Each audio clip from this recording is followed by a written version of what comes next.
Tandis que la population française souffre de l'inflation et est préoccupée par de vastes sujets comme la précarité et les inégalités sociales, l'île de la Réunion se trouve dans une situation préoccupante. Une forte vulnérabilité financière, plus que matérielle ou sociale. Pour mieux comprendre la situation qui empire, il est nécessaire de rappeler les origines et les causes de ce constat. Le 4 juillet 1866, Colbert, ministre de Louis XIV, met en place à La Réunion une taxe dite octroi de mer.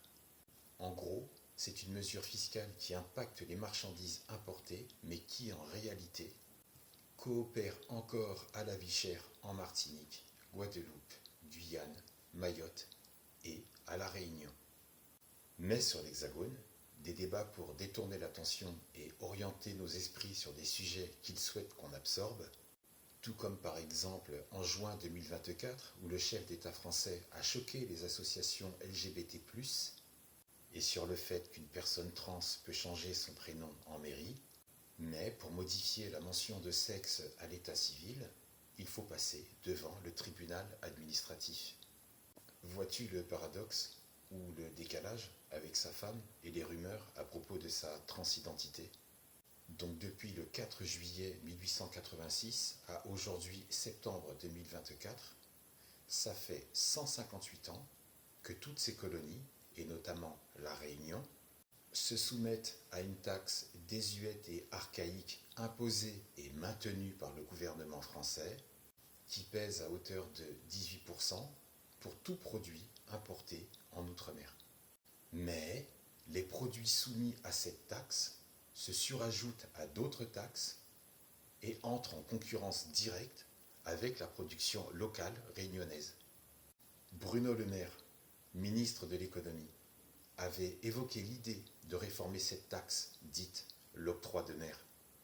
Eh bien, ça n'est resté qu'une idée. L'octroi de mer tue l'économie réunionnaise. L'octroi de mer tue les services marchands, qui représentent 38% des richesses de l'île de la Réunion. Mais le ministre de l'économie laisse l'octroi de mer pour financer les collectivités territoriales. Et c'est là que ça devient bizarre, parce que cette taxe n'est pas conçue pour ça.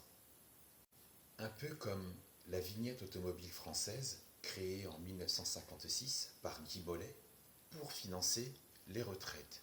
Ça a tellement bien marché qu'on fait perdre aux retraités tous les ans un peu de leur allocation. On leur gratte tous les ans un billet pour distribuer aux privilégiés et aux fortunés. Donc l'octroi de mer, pour aider à financer les collectivités territoriales, a une existence suspecte. Puisque pour financer les collectivités territoriales, il existe partout en France les dotations globales de fonctionnement, qui sont des concours financiers de l'État au budget des collectivités territoriales. Force est de constater que l'octroi de mer est détourné de son usage originel.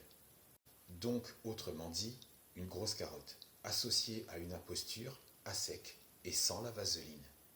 C'est comme annoncer à un Réunionnais qu'il subira la TVA, mais avec une stratégie cachée. Qu'il s'en rende compte et qu'il te dise « Eh mais cette autre taxe, ça finance quoi réellement ?» Réponse : eh bien, la TVA.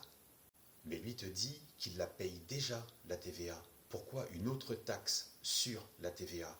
Il la paye 2 fois? Ouais, bien sûr. Et c'est comme ça depuis le 4 juillet 1886 à La Réunion et sur toutes les autres colonies. Sauf en France. Donc l'octroi de mer est une taxe de plus qui s'ajoute aux autres taxes existantes sur l'île de la Réunion. Une taxe spécifique qui se supplémente aux problèmes économiques de l'île de la Réunion. Cette taxe imposée est un leurre qui a permis de faire croire à la population réunionnaise que l'octroi de mer protège la production locale face aux grandes puissances extérieures de l'île, mais qui ont en fait une plus grande capacité de production, écrasent les locaux et surtout ont les capacités et le pouvoir de vendre les produits moins chers que les locaux, puisqu'ils achètent à leurs fournisseurs un volume plus massif que les locaux. Comment peut-on expliquer, face à la concurrence déloyale des prix, que des locaux soient mis ventre à terre? Comment peut-on expliquer que des locaux mettent la clé sous le tapis, face à la concurrence déloyale des prix, pour laisser s'engraisser les grands groupes extérieurs qui écrasent tous les locaux? Il y a donc bel et bien sur l'île une taxe déguisée qui permet d'enrichir les grands groupes industriels, les grands groupes agroalimentaires qui sabotent et étranglent les autochtones et tous les commerces réunionnais.